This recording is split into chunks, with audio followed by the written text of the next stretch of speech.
আসসালামু আলাইকুম রহমতুল্লাহি অবরকাতুহ। সম্মানিত দর্শক, এনসিপির বর্তমান সভাপতি এবং সাবেক এই যে তত্ত্বাবধায়ক সরকার বা অন্তর্বর্তীকালীন সরকার, এই সরকারের সাবেক তথ্য মন্ত্রী জনাব নাহিদ, তো তার একটি বক্তব্য সাম্প্রতিক সময়ে বেশ ভাইরাল হয়ে পড়েছে। তিনি বেশ দুঃখ ভারাক্রান্ত হৃদয়ে বলেছেন যে তাদের সরলতার সুযোগ নিয়ে, তাদের বিশ্বাস, ভালোবাসা এবং আস্থার সুযোগ নিয়ে অনেক উপদেষ্টা তাদের সঙ্গে প্রতারণা করেছেন, ফ্রডুলেন্ট অ্যাক্টিভিটিস। এই প্রতারণার ফলে দল হিসেবে তারা ক্ষতিগ্রস্ত হয়েছেন, ব্যক্তি হিসেবে তারা ক্ষতিগ্রস্ত হয়েছেন, এবং একই সঙ্গে যারা প্রতারণা করেছে সে সকল প্রতারক যে উপদেষ্টা, তারা প্রায় সবাই দুর্নীতিতে একেবারে আকণ্ঠ নিমজ্জিত হয়ে পড়েছেন। জনাব নাহিদ তিনি হুঁশিয়ার উচ্চারণ করে বলেছেন যে সময় হলে তিনি তাদের মুখোশ উন্মোচন করবেন এবং তাদের নাম বলে দেবেন, এবং তথ্য সহকারে যেন কোনো স্কোপ না থাকে কিভাবে তাদের সঙ্গে প্রতারণা করা হয়েছে এবং কিভাবে তারা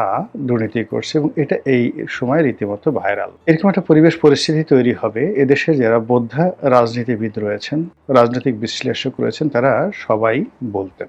একটা সময় একজন সমন্বয়ক হান্নান মাসুদ, যিনি এই সময়টাতে নানা কারণে বিতর্কিত, তিনি একটি টেলিভিশন টকশোতে কেঁদে দিয়েছিলেন। তার সেই কান্না আমাকে ভীষণভাবে স্পর্শ করেছিল। তিনি বলেছিলেন যে যদি আমরা কোনো কারণে পরাজিত হই তাহলে ফাঁসির দড়ি আমাদের জন্য অপেক্ষা করছে। এই কথা বলতে গিয়ে তিনি কেঁদে দিচ্ছিলেন। এই গত এক বছরে সার্জিস কিংবা হাসনাত আব্দুল্লাহ, তারা যে সাহস দেখিয়েছেন, শক্তি দেখিয়েছেন, উদ্যমতা দেখিয়েছেন, এটা ব্যক্তিগতভাবে আমাকে মুগ্ধ করেছে।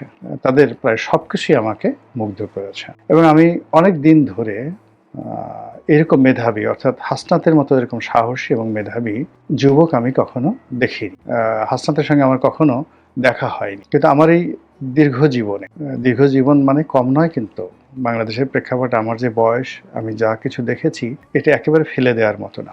এই সমাজটাকে আমি রাজনৈতিকভাবে সাংবাদিক হিসেবে প্রায় 42 বছর ধরে আমি দেখছি, 42 ইয়ার্স। তো আমার এই 42 বছরের ইতিহাসে হাসনাতের মতো এরকম সাহসী, প্রজ্ঞাবান, নেতৃত্বের যোগ্যতা সম্পন্ন লোক আমি দেখিনি। সার্জিস খুব চৌকস কথা বলেন, কিন্তু হাসনাতের সঙ্গে তার ডিফারেন্ট, দুজনের ক্যারেক্টারিস্টিক্স আলাদা। তো এই যে নাহিদ, সার্জিস, হাসনাত, আক্তার, মানে হান্নান মাসুদ, তারপরে আসিফ মাহমুদ সজীব ভুইয়া, যদিও তিনি এখনো মানে অসম্ভব বিতর্কিত, এই যে স্বর্ণ পুত্রগুলো আমাদের দেশের, কেন তারা কাঁদবেন? কেন তাদের মধ্যে এত হতাশা? কারা তাদের সঙ্গে প্রতারণা করলো?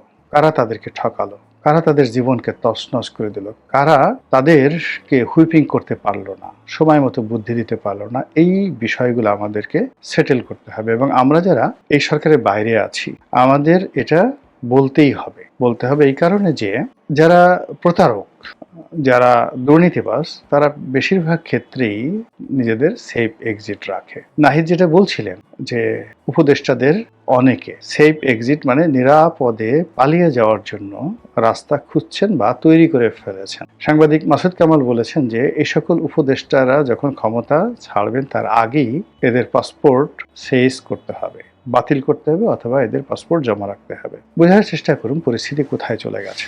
যে নাহিদের কথায়, যে হাসনাতের কথায়, যে সার্জিসের কথায় সারা বাংলাদেশ কাঁপত, এখন তারা এই বাংলাদেশে বলতে গেলে সবচেয়ে অসহায় হয়ে পড়েছেন, যেটাকে বলি আমরা মজলুম। তাদেরকে অনেকেই ব্যবহার করার চেষ্টা করেছেন। তারা সরল বিশ্বাস নিয়ে অনেকের কাছে যাওয়ার চেষ্টা করেছেন, অনেকের কাছে গেছেন, কিন্তু তাদের প্রতি রেহেম করা হয়।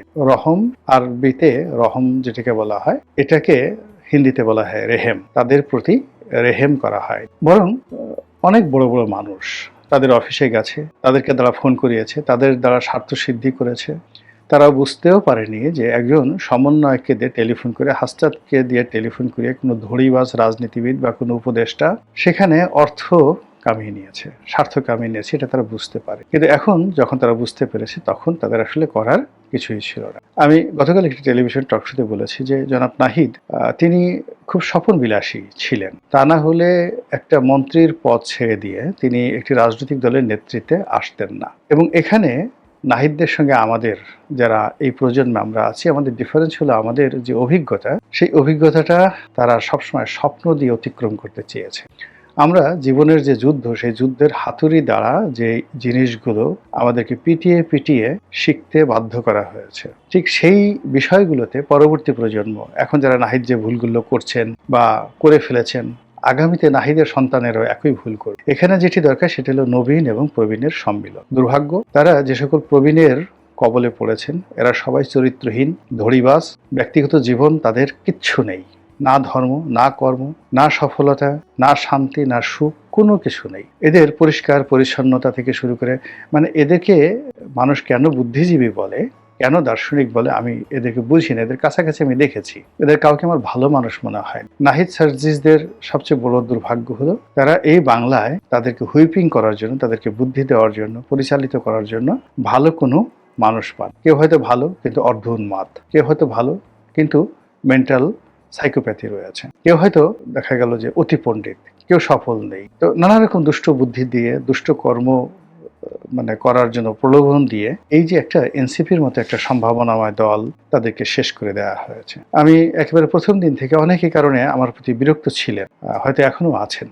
ছাত্রদের এই সরকারে যোগ দেওয়াটা আমি কখনোই সমর্থন করি। আমি রাজনৈতিক দলগুলো যারা ক্যান্টনমেন্টে গিয়েছেন, জামাত গিয়েছে, বিএনপি গিয়েছে, সবাই গিয়েছে, ক্যান্টনমেন্টে গিয়েছে, এটা আমি পছন্দ করি। এর কারণ হলো পুরো শেখ হাসিনা রেজিমে যে ক্যান্টনমেন্ট তার অনুগত হিসেবে কাজ করেছে, সেই ক্যান্টনমেন্টে যারা গিয়েছেন তারা কোন বিশ্বাসে গিয়েছেন, কেন গিয়েছেন, কোন ভরসায় গিয়েছেন, আমি এটা বুঝতে পারিনি। আমি যখনই বুঝতে পারিনি তখনই মনে হয়েছে যেটা আমি বুঝতে পারি না সেখানে তো ভুল হওয়ার সম্ভাবনা থাকে। তো এই রাজনীতি আমি যেভাবে দেখেছি, এখন এই সরকারে যারা আছেন বলেন তো কেউ সংসদ সদস্য ছিলেন কিনা, মন্ত্রী ছিলেন কিনা, এমপি ছিলেন কিনা, বা সত্যিকার অর্থে তাদের প্রশাসনিক অভিজ্ঞতা কি, কিচ্ছু নেই। কয়জন জেনারেল তাদেরকে ইতিপূর্বে স্যালুট দিয়েছে, এদেরকে কয়দিন তারা ক্যান্টনমেন্টের অনুষ্ঠানে গিয়েছেন, এদের সাথে ক্যান্টনমেন্টের খাতির হবে কেন? নর্মালি এই যে যারা গিয়েছেন, যে অবস্থায় হয়েছেন, দেখেন সেখানে যারা ঝানু রাজনীতিবিদ, সেই জামাতের লোক বলেন কিংবা বিএনপির লোক বলেন, তারা কিন্তু সেখানে গেছেন, তাদের ভুল হয়েছে, কিন্তু তারা সিদ্ধান্ত নিতে ভুল করেনি। তারা কিন্তু নিজেদের প্রতিনিধি দেয়নি সেখানে। সেই এনসিপিকে ব্যবহার করে, ছাত্রদেরকে ব্যবহার করে, কোথা থেকে কাদেরকে এনে কিভাবে যে এরকম একটা ক্যাবিনেট গঠন করা হলো, এইভাবে তাদেরকে শপথ নেওয়া হলো, কোথা থেকে ইউনূস সাহেবকে আনা হলো, ইউনূস সাহেব আবার এক গাদা, সে তার ব্যক্তিগত সহকারী নিয়ে আসলেন, এক গাদা উপদেষ্টা নিয়ে আসলেন, কোথা থেকে তাসনিম যারা আসলো, তাসনিম যারার সাথে নাহিদের কি সম্পর্ক, আক্তারের কি সম্পর্ক, হঠাৎ করে এসে এই এনসিপির উপর এই তাসলিম জারাকে চাপিয়ে দেওয়া হলো। এখন এই যে তাসলিম জারা, আমরা কি একটা নির্বোধ জাতি? আমরা এই মেয়েটাকে চিনি যে সে ইন্টারনেটে স্বাস্থ্য বিষয়ক বিভিন্ন রকম বক্তৃতা দেয়। তো এই যে এই সমস্ত মেয়েদেরকে বা এই সমস্ত ছেলেদেরকে অনেকদেরকে প্রমোট করা হয়, যেমন এখন শহীদুল্লাহকে, ওই যে দৃক গ্যালারির শহীদুল আলমকে প্রমোট করা হচ্ছে, এর আগে ডক্টর মোহাম্মদ ইউনূসকে প্রমোট করা হয়েছে। এটা পশ্চিমা দুনিয়ার একটা ছলনা, এবং তারা এইগুলো প্রমোট করে তাদেরকে বসিয়ে দেওয়া হয়। এখন তাসনিম যারা আসলে কতটা ভালো, কতটা মন্দ, আপনাকে যদি বুঝতে হয় তাহলে তার বাবার সাক্ষাৎকার নিতে হবে। আপনাকে জানেন তাসলিম জারার বাবাকে? এই বাবার সাথে তার কেমন সম্পর্ক? তাসলিম জারার মাকে, এই মায়ের সাথে তার কেমন সম্পর্ক? মা কি তার মেয়ের জন্য দোয়া করে? না, এই মেয়ের ব্যবহারে মা চোখের পানি ফেলে। একটু খোঁজ নিয়ে দিয়ে খেয়ে আসুন তো কি অবস্থা।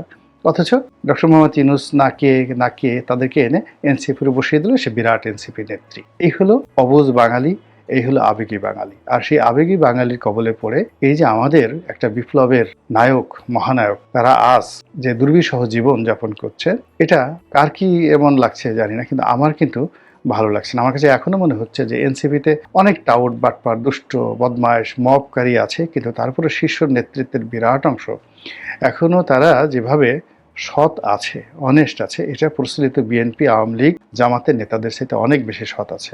আমি এই যে যেমন নাহিদের বাবার সম্পর্কে আজে বাজে খবর আসছে, কিন্তু নাহিদের দুর্নীতি সম্পর্কে তো আমি শুনিনি, হাসনাত সম্পর্কে তো আমি কোনো কথা শুনিনি, সার্জির সম্পর্কে তো শুনিনি। সে মাঝে মধ্যে অমুকের গাড়িতে করে একটা জায়গাতে গিয়েছে, এই যা, এর বাইরে আপনি কি শুনেছেন বলেন তো তাদের সম্পর্কে? তো এরকম অনেক কথাবার্তা এখানে হচ্ছে। তো আমি যেটা মনে করি যে আমাদের তরুণ বন্ধু যারা আছেন, তারা এই হতাশার মধ্যে না থেকে তাদেরকে বিপ্লবী হতে হয়। তাদের যে পরিণতি, সেই পরিণতি তারা যাকে বলা হয় অ্যাভয়েড করতে পারবেন না। এখন যে জায়গাতে তারা দাঁড়িয়েছেন, এখানে তাদেরকে পরিণতি ভোগ করে আইদার তাদের পতন হবে অথবা তাদের সফলতা তারা দেখতে পাবেন। কাজেই তাদের পরিণতিগত এই যে 12 বছরে এমন একটা জায়গাতে দাঁড়িয়েছে, এখান থেকে আসলে রিনোভেশন, এখান থেকে যাকে বলা হয় অ্যামেন্ডমেন্ট, এখান থেকে ঘুরে দাঁড়ানো, অসম্ভব বিষয়। কাজেই তাদেরকে সবাইকে পরিণতি ভোগ করতে হবে। কিন্তু এখনো পর্যন্ত যেটা আছে সেটা হলো নাহিদ সার্জিসরা এখনো একটা মিডিয়া পাচ্ছেন, প্ল্যাটফর্ম পাচ্ছেন, তাদের প্রতি মানুষের অ্যাটেনশন আছে। কাজেই তারা যে কথাগুলো বলতে চান, যে কাজগুলো করতে চান, এটা ইমিডিয়েটলি ইফ পসিবল উইদিন 48 আওয়ার্সের মধ্যে তাদের করা উচিত। উইদিন 48 আওয়ার্সের মধ্যে যত কথা আছে অকপটে। এর কারণ হলো তারা যে লোভে, যে লালসায়, যে আশায়, যে চিন্তায়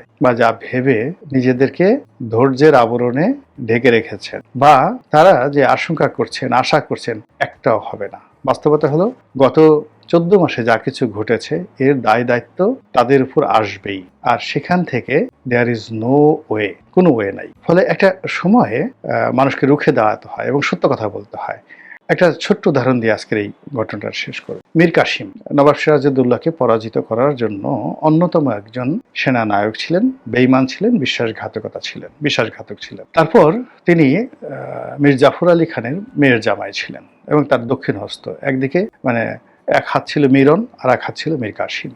তো মীর জাফরের উপরে আসলে ব্রিটিশ রবার্ট ক্লাইভ এত বেশি চাপ দিল এবং তিনি বেসিক্যালি অযোগ্য ছিলেন, তার কোনো যোগ্যতাই ছিল না। তো সেই মানুষটি যখন পেরে উঠছিল না তখন তারা মীর কাসিমকে টার্গেট করে এবং মীর কাসিমকে বাংলার নবাব বানায়। তো নবাবের আসনে বসে তিনি বুঝতে পারেন, কয়েকটা জিনিস বুঝতে পারেন, যে নবাবী চালানোটা এত সহজ বিষয় নয়। 2 নম্বর হলো যে তিনি যেহেতু নবাবের আসনে বসেছেন তাকে মরতে হবে এবং তার এই মুহূর্তে এখান থেকে কোনো সেভ এক্সিট নেই, তাকে মরতেই হবে। তখন তিনি একটা সিদ্ধান্ত নিলেন যে যারা আমার মৃত্যুকে অনিবার্য করেছে, যারা বাংলার স্বাধীনতাকে পদদলিত করেছে, যারা সিরাজউদ্দৌলাকে শেষ করেছে, তাদেরকে আমি শেষ করে যাব। যেহেতু তারা সবাই তার বন্ধু ছিল, আজকে নাহিদ যাদের কথা বলছে বেসিক্যালি তারা তো নাহিদের আপনজন। তো তদ্রূপ মীর কাসিম এর বন্ধু ছিল জগৎ শের, রায় দুর্লভ, ইয়ার লতিফ থেকে শুরু করে যত বেঈমান মুনাফিক ছিল, যারা মীর কাসিমকে ভালোবাসতো, বিশ্বাস করতো। সিরাজকে বিশ্বাস করতো না, সিরাজ দেখলে হয়তো তারা যেত না। তো মীর কাসিম